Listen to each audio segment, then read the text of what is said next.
I would propose that instead of fighting this battle between doing what works and doing whatever works, we have to focus the federal role on doing what it's good at. And this gets back to some of Rick's comments at the beginning of the conversation, which is, do we come at this problem and say, look, what can the federal government do to fix our schools? I think we'll forever be having conversations like this one and be disappointed because the federal government doesn't have the leverage it needs. It's too far removed. It doesn't invest enough money, the American system of governance. And no matter what kind of levers and strings we pull, we're going to come up disappointed that we might have a little impact here or there, but we're not going to be able to fix our schools from Washington. A better question, it seems to me, is to ask, what can Washington do to contribute to the solutions and to be helpful? And that's where you get into some of these conversations like what we've heard from the panels that I think is really where it is.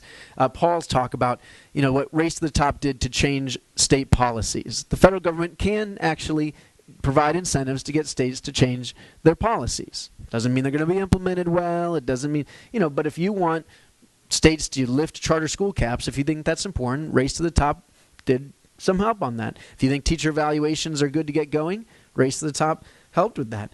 And it's important to note here that the competitive grant programs have had a lot better success at pushing that kind of change than the formula grant programs have.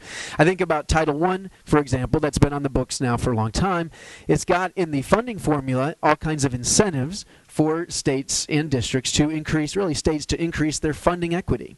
You get more money under Title I if you have a system that under the formula is more equitable. But as far as I can tell, that formula is not still leading to any kind of policy change. It's not getting states to change their funding formula. All it's done is cement now the fact that New York, which has a pretty equitable system, gets a whole lot more Title I money than many of the states in the South, which is a very unequitable outcome. But because it's a formula grant program, because it's trying to attach strings to mandates, it doesn't seem to be having the traction that a Race to the Top had by saying, hey, if you want some of this big bucks and you got to volunteer and do something on your own to go after and get it, that's been more effective.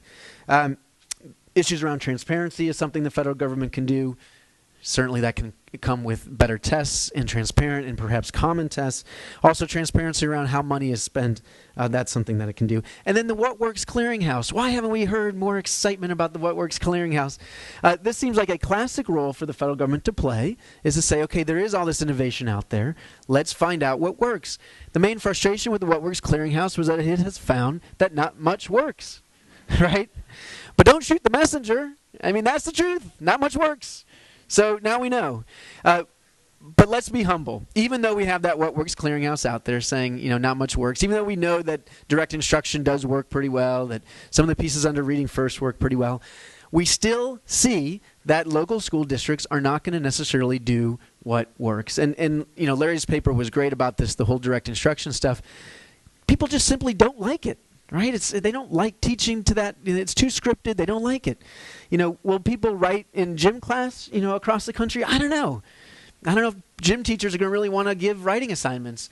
And so you have this challenge that says, even if you provide incentives, even if you provide information, even if you provide transparency, a lot of local school districts will still not budge.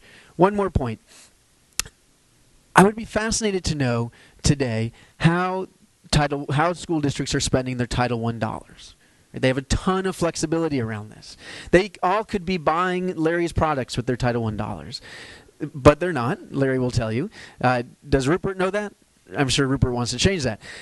They could be doing high-quality preschool with those Title I dollars. By and large, they're not. They could be doing direct instruction with those dollars. By and large, they're not. What are they doing? I think they're still hiring aides, paraprofessionals, right? Which doesn't strike anybody in this room as either innovative or doing what works. And why is that? Even under all the pressure of accountability. And so I think we have to just be humble about what we can do from Washington and realize that even under the best case scenarios, these fights are going to play out at the state and local level. And we got to get over that and get out there to where the fights are and fight them and win them.